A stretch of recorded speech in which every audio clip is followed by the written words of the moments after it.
buenas tardes, señoras y señores. Bienvenidos al atardecer de este jueves, día 10 de abril de 2025. Estamos siguiendo con mucha atención, como saben, desde hace ya unos días, la guerra arancelaria que decretó unilateralmente el presidente norteamericano. Y ha estado deparando muchos sustos, muchas malas noticias a todos los inversores en los mercados bursátiles del mundo entero. Pero ya saben, hay que contextualizarlo para que entiendan lo que ha ocurrido en las últimas horas en el panorama informativo, que de manera bastante inopinada, ayer por la tarde, Donald Trump avisó que daba una moratoria de 90 días y que por lo tanto los aranceles que había comprometido pues los retrasaba durante esos 3 meses. Y esto inmediatamente produjo una reacción eufórica en los mercados, sobre todo en los mercados norteamericanos. Hoy ya los mercados norteamericanos están menos eufóricos, pero los que sí que están bastante eufóricos son los europeos. Así que empecemos por ahí. Empecemos por saber cuál ha sido la reacción de los mercados a la moratoria que ayer anunció Donald Trump. Leticia Vaquero. Fuegos artificiales, euforia en los mercados, así llevan todo el día titulando los principales periódicos económicos tras días de vaivenes arancelarios. Sin embargo, Wall Street acaba de abrir con sus índices en rojo. Dow Jones, S&P 500 y Nasdaq caen cerca del 2%. Los expertos lo interpretan no como una muestra de pesimismo, y más tras la relajación en la política comercial americana, reduciendo la mayoría de sus aranceles al 10%, sino como una jornada de recogidas de beneficio. Es decir, que tras la rápida subida de la bolsa de Nueva York en el día de ayer, donde mucha gente compró acciones cuyo valor subía como la espuma, ahora han decidido vender para sacar beneficio. El comportamiento es bien distinto al de Europa, donde el IBEX 35 gana cerca de un 5% hasta los 12.400 puntos. El Eurostoxx 50 sube en la misma medida, prácticamente igual que las bolsas de París, Milán y Frankfurt. En Asia, a pesar del recrudecimiento comercial con China, sus bolsas llevan todo el día en verde, con ascensos de hasta el 2%. Incluso Japón, el índice Nikkei, que amanecía con pérdidas del 4%, ha acabado tiñéndose de verde con subidas del 9%. Bueno, decía Leticia Vaquero que probablemente la explicación al hecho de que los mercados norteamericanos estén amaneciendo en números rojos es precisamente porque la gente se apresura a sacar beneficios después de la enorme subida que experimentó la bolsa de Wall Street en la tarde de ayer. Y esto, ¿no creen ustedes que es un detalle baladí? Porque a Donald Trump se le pueden tal vez complicar las cosas. ¿Por qué? Pues porque el Partido Demócrata y algunos expertos norteamericanos se acusan abiertamente de haber jugado ayer con información privilegiada y por tanto haber manipulado los mercados en beneficio propio, porque él tiene un conglomerado de empresas y naturalmente la gente que invirtió en sus empresas ayer ganó mucho dinero, pero es que él casi lo había preavisado. Este Nieto. La prueba más sólida para sostener esas afirmaciones es su comentario en la red social Truth Social, donde animó a sus cerca de 9,5 millones de seguidores a comprar acciones de sus empresas. Es un gran momento para comprar DJT, es lo que Trump escribió en su cuenta. DJT no es otra cosa que su conglomerado de empresas. El presidente estadounidense envió el mensaje a las 3:37 de la tarde, hora española, poco antes de que anunciara en el mismo sitio, unas horas después, a las 6:16, que concedía una prórroga de 90 días a los aranceles. El Partido Demócrata, por su parte, considera esa secuencia muy sospechosa y le acusa de manipular el mercado. De hecho, las acusaciones se hicieron trending topic en las redes sociales, con más de 33.000 comentarios donde le reprochaban a Trump su conducta y advertían de que podría tener responsabilidad penal. Bueno, vamos a ver si esto tiene o no tiene recorrido, pero desde luego sospechoso es, y la prensa norteamericana, la prensa que no está controlada por Trump, naturalmente está tras la pista. Bueno, y ahora vamos a ver cómo encaramos este nuevo escenario, porque Donald Trump se está caracterizando por hacer cosas y después rectificar a las pocas horas, en una dirección o en otra dirección, de tal manera que no sabemos muy bien cuáles son las reglas del juego, cuál es el territorio que estamos habitando. Saben que la última noticia, lo vuelvo a recordar, ya lo saben, es la moratoria de Donald Trump. ¿Cómo ha sido interpretada esa moratoria por los mandatarios europeos y españoles? Pues como una oportunidad para la negociación.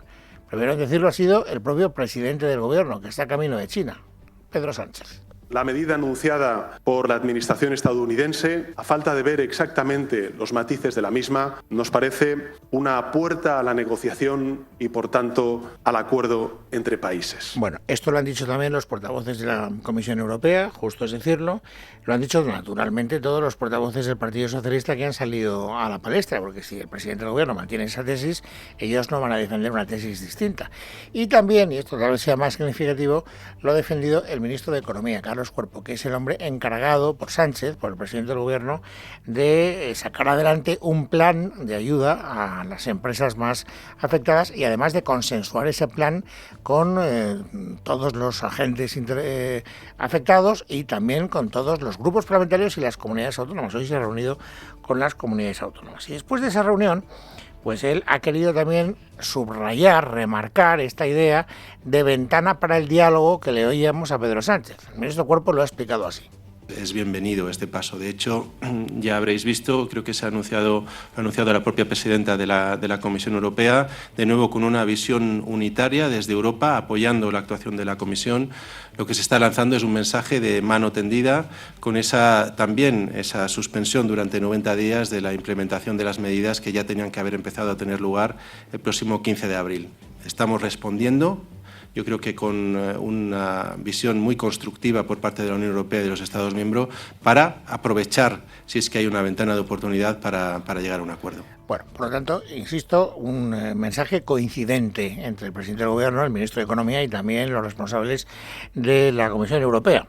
Pero la reunión de hoy de Carlos Cuerpo con las comunidades autónomas tenía un doble interés. Por una parte, saber cuál era el clima que se respiraba, después de haber visto que las relaciones bilaterales entre el Partido Socialista y el Partido Popular en esta materia han pasado del frío al calor y del calor al frío.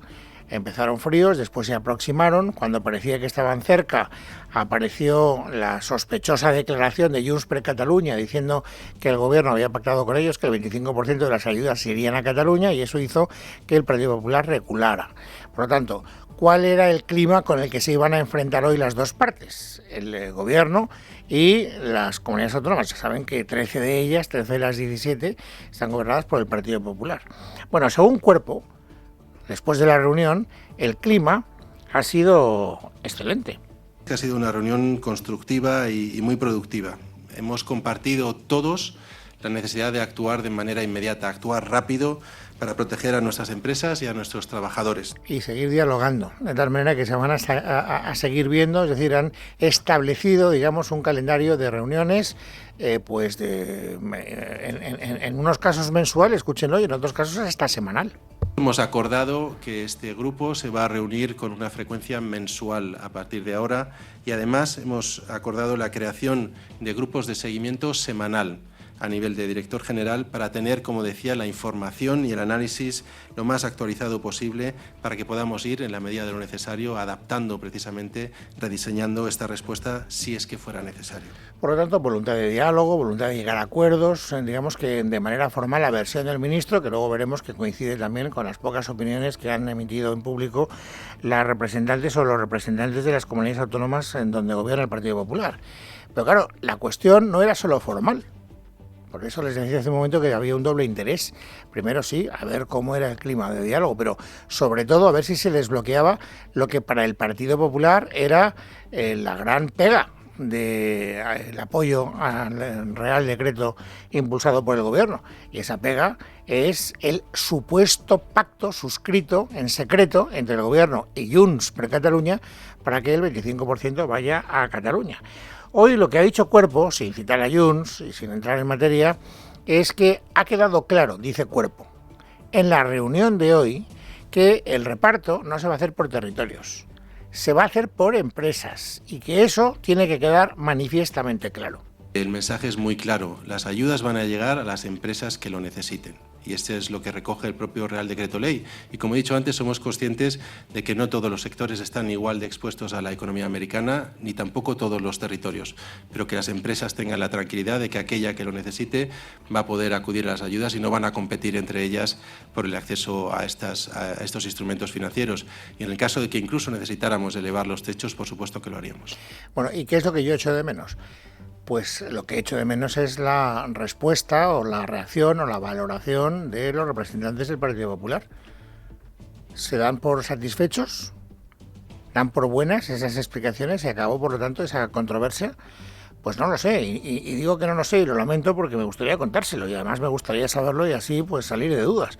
Pero es que yo sepa, puede ser que me hayan salido algunas consejeras más y yo no me haya enterado, pero que yo sepa, solo han hecho declaraciones públicas Carolina España, que es la consejera de la Junta de Andalucía, y María Jesús Lorenzana, que es la consejera de la Comunidad Autónoma Gallega. Y las dos han insistido en el aspecto formal. O sea, ellas no han hecho, que yo sepa, insisto, ninguna valoración a propósito del fondo de la cuestión, del contencioso que se había planteado. Ellas lo que han querido resaltar es el clima de buena educación que ha presidido el señor Cuerpo en esa reunión y también la voluntad de diálogo y los acuerdos para seguir viéndose con cierta periodicidad. Escuchen a Carolina España. En primer lugar, aplaudimos la actitud del ministro, porque nos escucha a las comunidades autónomas, es el momento de la alta política y para ello es necesario la colaboración y la coordinación con las comunidades autónomas. Pedimos que haya diálogo permanente, así se nos ha ofrecido y vamos a aprovechar pues esta forma de ser del ministro, porque estamos acostumbrados a un gobierno, en especial pues a la vicepresidenta y ministra de Hacienda, la señora Montero, que no ha sido capaz de llegar a acuerdos. Bueno, claro, Carolina España es consejera de Andalucía, por lo tanto ese rejonazo a Jesús Montero tiene también un cierto interés partisano. Pero queda claro que lo que alaban fundamentalmente es la buena educación, los buenos modales y el clima de diálogo que ha presidido la reunión donde estaba Cuerpo. Vale, pero no nos dicen nada a propósito del contencioso de fondo. Y vuelvo a repetir que a mí me parece que esa es la parte fundamental del problema. Lo digo porque esta misma mañana, antes de la reunión, el portavoz parlamentario del Partido Popular, en el Congreso de los Diputados, Miguel Tellado, volvía a decir que ellos, después de sabido lo del acercamiento entre el Gobierno y Junts, pues tienen la mosca detrás de la oreja. En medio de nuestras negociaciones descubrimos que había otras en paralelo con el independentismo para territorializar ayudas y establecer un porcentaje de ayudas para Cataluña, cosa que no nos parece razonable. Y esto de territorializarlo todo para que Pedro Sánchez pague la factura al independentismo que le permite cada mes seguir en la Moncloa, desde luego con nosotros no va y nosotros no lo vamos a avalar. Insisto, esta es la posición del Partido Popular antes de la reunión del Cuerpo con las comunidades autónomas. La pregunta es, ¿sigue siendo vigente esa valoración? Después de escuchar al ministro Cuerpo, la posición del Partido Popular sigue siendo la misma, la que acabamos de escuchar, y lamento volver a tener que reconocer que no puedo satisfacerles, digamos, esa curiosidad o dar respuesta a esa pregunta porque es que lo ignoro. Lo único que sé es que esta mañana Tellado seguía hablando de que al Partido Socialista esto de dialogar y de aproximar posiciones no se le daba nada bien. Ciertamente apreciábamos en un inicio de las conversaciones buena predisposición por parte del ministro Cuerpo. Lamentablemente vemos que la cabra tira al monte y el Partido Socialista vuelve a las andadas, ¿no? Bueno, pues nada, hasta aquí lo que les puedo contar de las negociaciones entre el Gobierno, las comunidades autónomas, los empresarios, los grupos parlamentarios, para pactar ese plan de ayuda a las empresas afectadas por la guerra arancelaria. Ahora vamos a hablar de corrupción, porque ya saben ustedes que ayer por la tarde conocimos un informe de la UCO donde se daban más detalles a propósito de mangancias diversas que afectaban a Ábalos y también, no sé si muy de refilón, yo creo que bastante menos de refilón de lo que le hubiera gustado a la mujer del presidente del gobierno, a Begoña Gómez. Bueno, hoy el Partido Popular ha querido aprovechar ese informe de la UCO, y cargar con fuerza contra el gobierno. Maite Loureiro. La vicesecretaria Esther Muñoz se muestra escandalizada por el hecho de que semejante información, ya no proveniente solo de investigaciones periodísticas, sino de la propia UCO, no suponga ninguna asunción de responsabilidades por parte del Gobierno. Pide a Pedro Sánchez que dimita y recuerda que por mucho menos en otros países se han convocado elecciones. Pedro Sánchez tiene que dimitir inmediatamente. El matrimonio Sánchez-Gómez tiene que abandonar la Moncloa.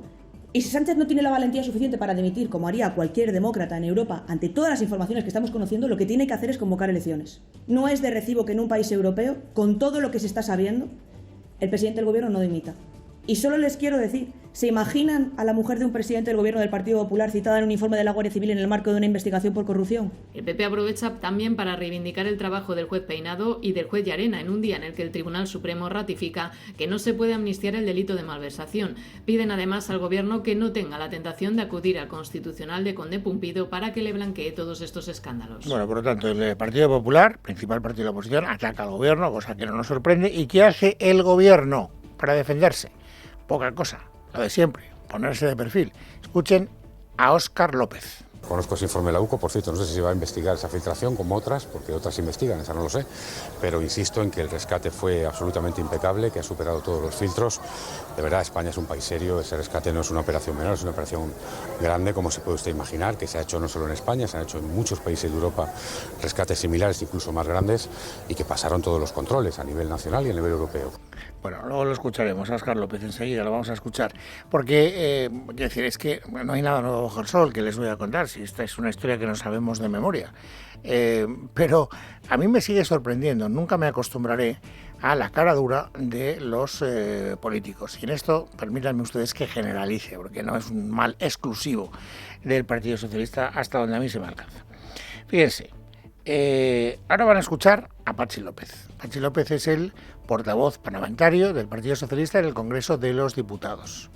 Y él va a sentar una doctrina, en concreto esta doctrina.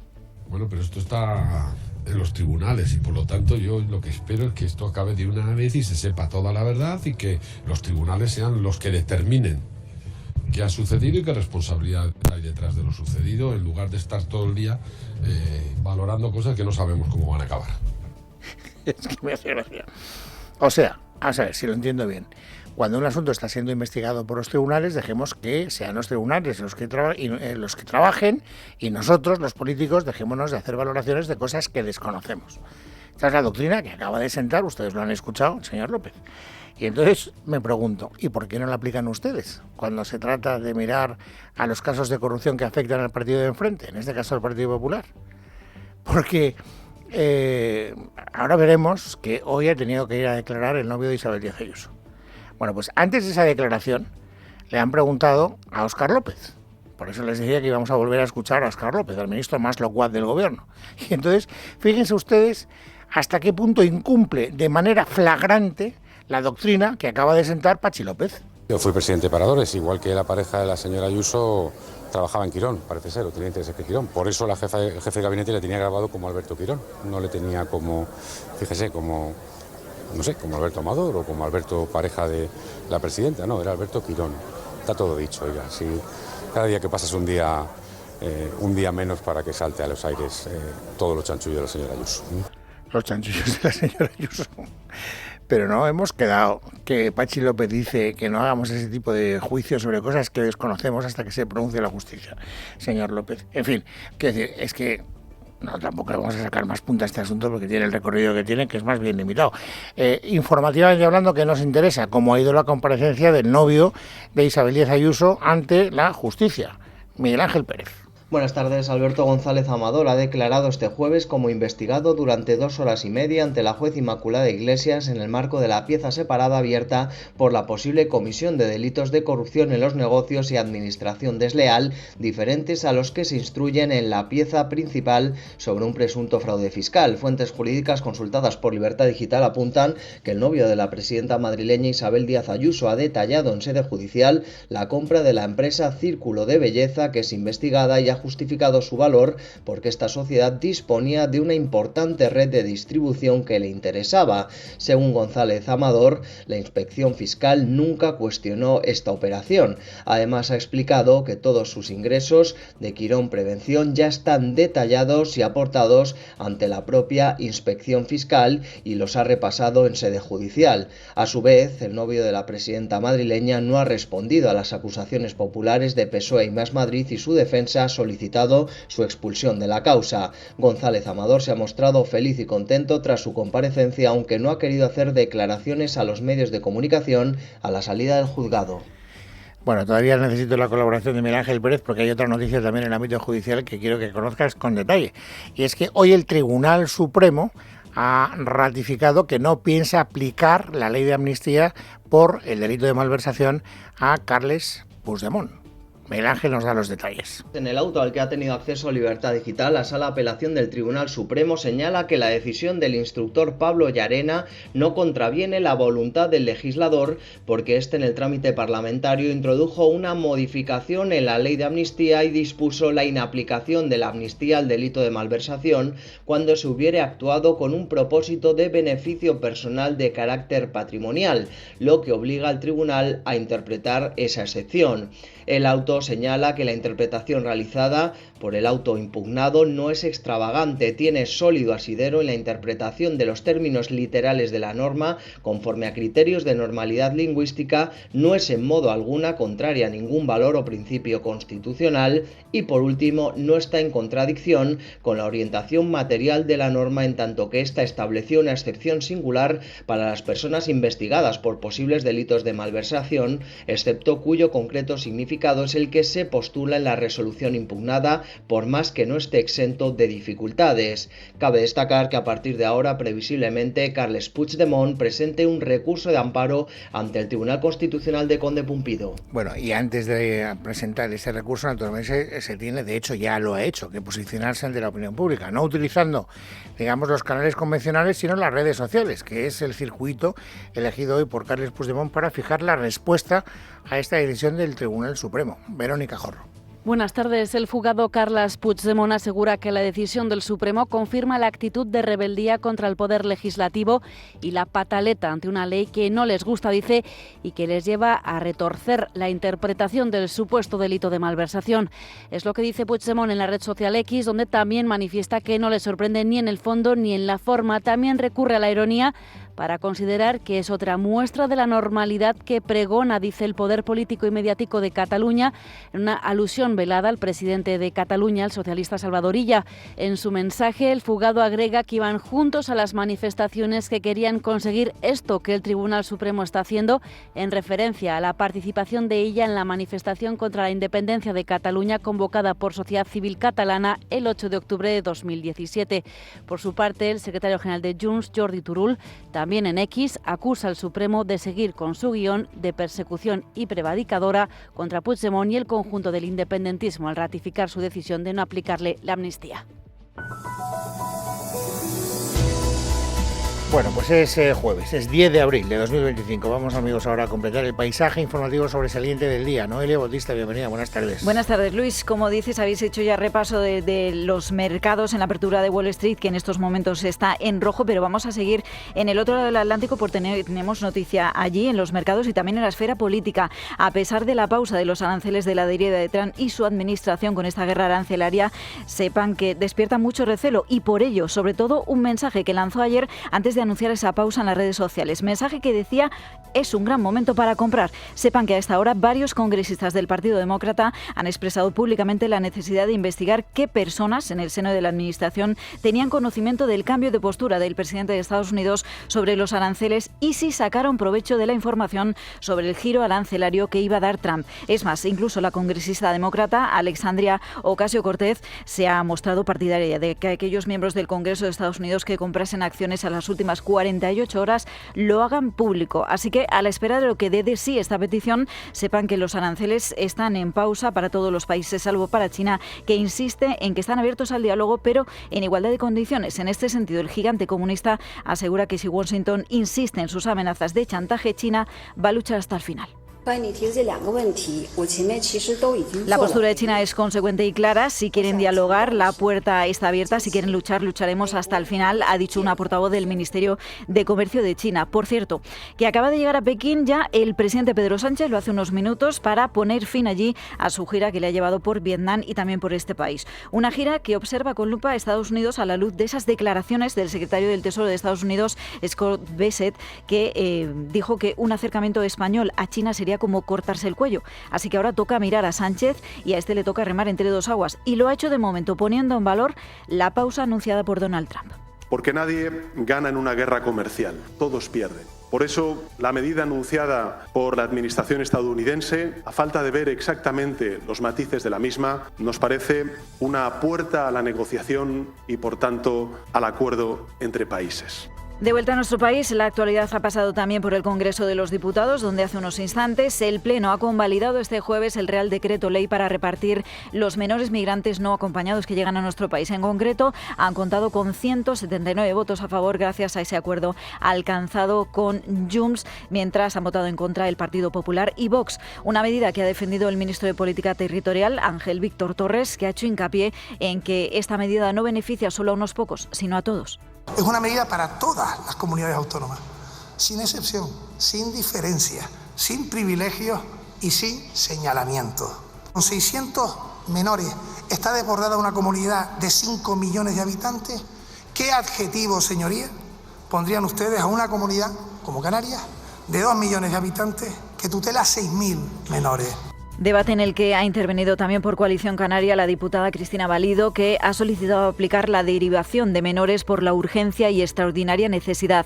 En Canarias, como decía el ministro, hay a día de hoy 6.000 menores que están siendo atendidos por la autonomía. Por cierto, que ha cargado también Valido contra algunas de las excusas que han esgrimido partidos como Vox para negarse a este reparto. Ningún menor solo, en ninguna parte del mundo, violenta la frontera. Ningún menor solo, en ninguna parte del mundo, es un delincuente en potencia. Tenemos delincuentes muy cerca.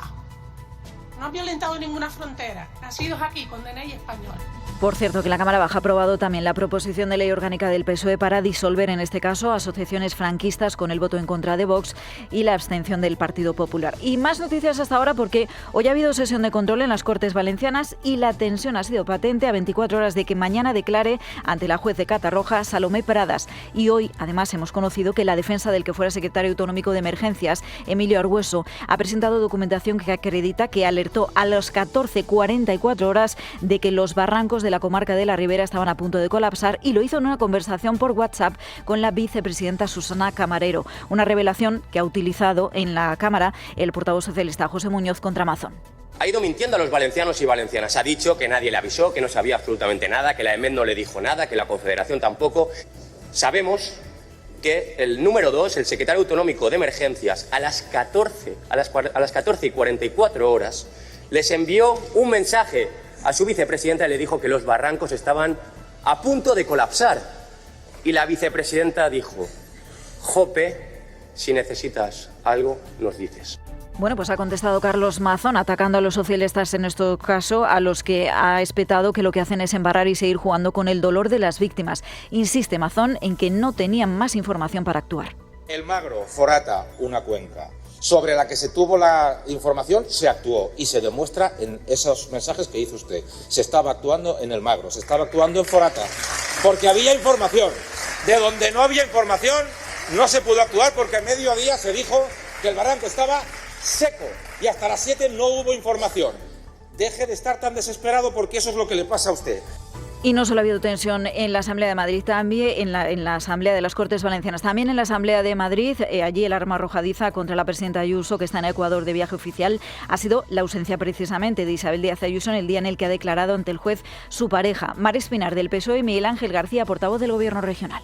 Que la señora Ayuso se vaya de vacaciones cada vez que su pareja comparezca, como no es casualidad que desde que la señora Ayuso y su pareja están juntitos, Quirón haya multiplicado por 4 los pagos a este depredador comisionista. Y ustedes están intentando tapar lo que no se puede tapar. Cuesta entender cómo tiene la poca vergüenza de hacer las insinuaciones que ha realizado usted, que ha sido puesta a dedo, insisto, por el señor Óscar Paradores, que fue el facilitador y el encubridor de las juergas con prostitutas en plena pandemia del señor Ábalos y del señor Coldo. Oiga, señor Espinar, que hasta le hemos pagado los polvos a un ministro con dinero de todos los españoles.